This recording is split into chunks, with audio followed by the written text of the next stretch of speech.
شریعت کے قوانین میں فرق ہے۔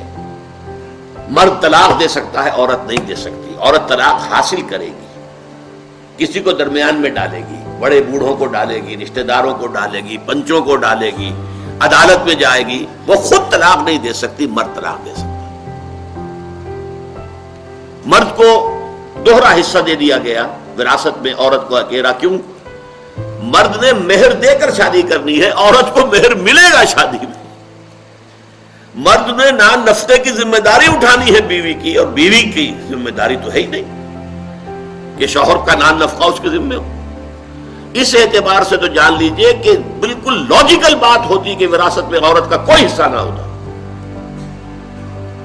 دس از دی ڈیمانڈ آف دی لاجک۔ اسلامی معاشرے کے اندر جہاں کفالت جو ہے فیملی کی وہ مرد کے ذمہ ہے، عورت کا کوئی اس کی ذمہ داری نہیں ہے۔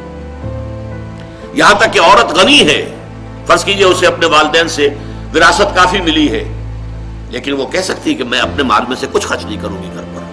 اٹس یور ریسپانسبلٹی، شوہر کو پورا کرنا ہے، عورت کی ذمہ داری نہیں۔ بلکہ ہمارے ہاں ایک مسئلہ ہے، اگرچہ اس میں فقہی اعتبار سے اختلافات بھی ہیں، لیکن ایک رائے یہ ہے شوہر اپنی بیوی کو زکوٰۃ نہیں دے سکتا، بیوی اپنے شوہر کو زکوٰۃ دے سکتی ہے، اس لیے کہ بیوی تو شوہر کی لائبلٹی ہے ہی ہے، تو زکوٰۃ کائے کو دے گا؟ اسے تو خرچ کرنا ہی ہے، لہذا وہ اپنی زکوٰۃ نہیں دے سکتا بیوی کو۔ بیوی دے سکتی ہے، بیوی کے پاس کوئی مال ہے جو موروثی طور پہ ملا ہے، وراثت میں ملا ہے، زکوٰۃ والی ہے، صاحب نصاب ہے، شوہر غریب ہے، کمزور ہے، اسے زکوٰۃ دے سکتی ہے۔ بعض کے نزدیک نہیں دے سکتی، لیکن بعض کے نزدیک دے سکتی ہے۔ یہ فرق جو ہے یہ انتظامی فرق ہے، ایڈمنسٹریٹو ڈفرنسز۔ کاش کہ یہ بات جو ہے ہم پر واضح ہو اور ہم پورے انشراح صدر کے ساتھ دنیا میں کھڑے ہو کر یہ بات کہہ سکیں۔ آج جو رو چل رہی ہے، دجالی فتنہ اپنے آخری دور میں شامل ہو چکا ہے، داخل ہو چکا ہے دجالی فتنہ۔ حدیث میں یہ ہے کہ آخری شے کہ جو دجال کی پیروی کرے گی انسانوں میں سے وہ عورتیں ہوں گی، گھروں سے نکلیں گی، بھاگیں گی۔ اہل ایمان مرد جو ہے اپنی بیویوں، بہنوں، بیٹیوں کو پکڑ پکڑ کر گھروں کے اندر رکھنا چاہیں گے، اور وہ نکلیں گی اور بھاگیں گی، گھروں سے باہر جائیں گے، دجال کی پکار پر لبیک کہیں گے۔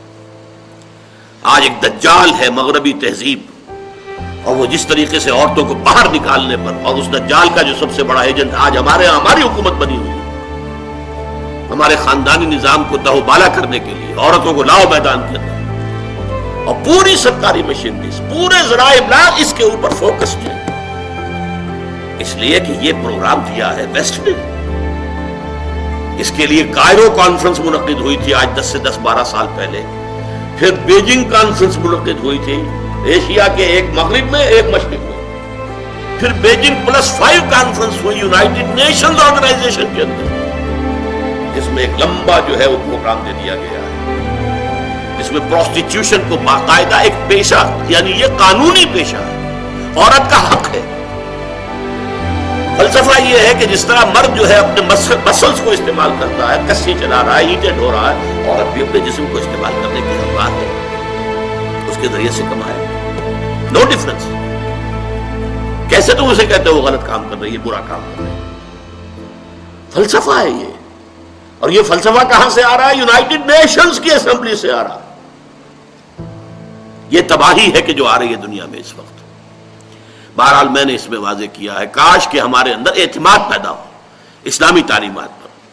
البتہ یہ ہے کہ عورت جو ہے وہ اس اعتبار سے گھٹیا نہیں ہے، وہ انسان ہے، شرف انسانیت میں برابر کی شریک ہے، مورل اخلاق